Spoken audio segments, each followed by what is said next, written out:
I'm John Hanna for CDTV.net in New York, and we have Bob Stein, Senior Economist at First Trust Advisors, joining us from Northern Virginia. Thanks for joining us, Bob. Thank you, John.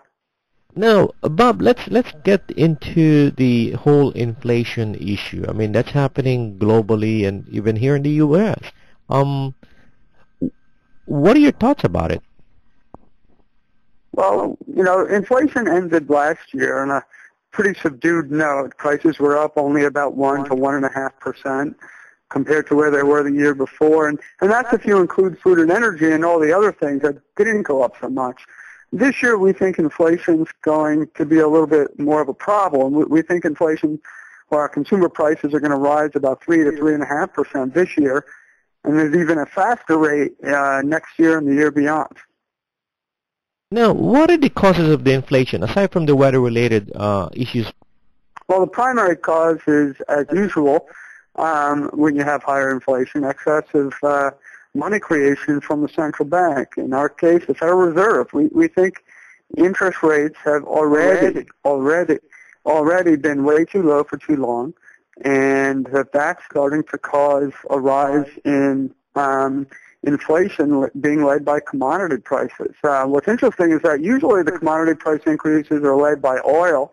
This time around it seems to be led by oil and food combined. So some people in the United States are actually going to benefit from that higher inflation because they'll see their income grow faster, in particular farmers. But it's still going to be painful for people when they go to buy things.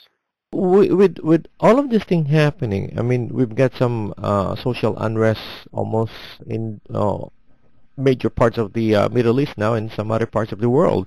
What do you think is the best solution for this kind of situation? Well, to the extent that it's inflation related, I mean, a lot of the countries that are having the unrest are very large net importers of food, which are going up very rapidly in price, and some of them, including Egypt, are actually importers of oil also, despite the fact of they're in the Middle East. So we think, I'm not a geopolitical expert, but in terms of correcting the problem related to the higher prices for food and oil, we need at least a less loose monetary policy from the Federal Reserve. That means signaling and then following through on an increase in short-term interest rates. Okay, so let's say, for example, you have the ear of the monetary policy people here in the U.S. Where do you think the rate should be at by the end of the year?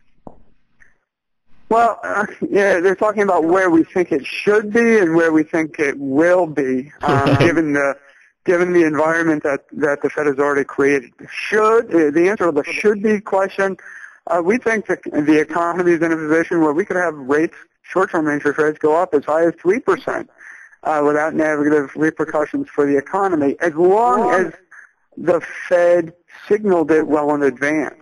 Now, the fact is they haven't signaled it well in advance. So what we'd like to see is for them to conclude quantitative easing 2, the second round of quantitative easing, as quickly as possible, signal to the market that they're going to raise short-term interest rates to a more appropriate level, and then start to do it soon thereafter, maybe get up to 1 percentage point by the end of the year.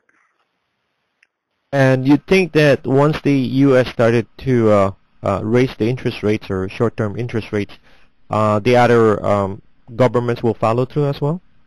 Other monetary policies? Well, to some extent, we're lagging, not leading. There are emerging markets around the world that have already been in the process of raising interest rates. So we're not necessarily leading. Now, whether the Europeans would follow, I think that is likely. I think the Europeans would follow, although not immediately, that they would start raising rates. Would the Japanese raise rates? Probably not. They've been stuck near zero for pretty much a decade or so, and they're likely to stay there for quite some time. That's Bob Stein, Senior Economist at First Trust Advisors, joining us from Northern Virginia, and I'm John Hanna for CDTV.net in New York.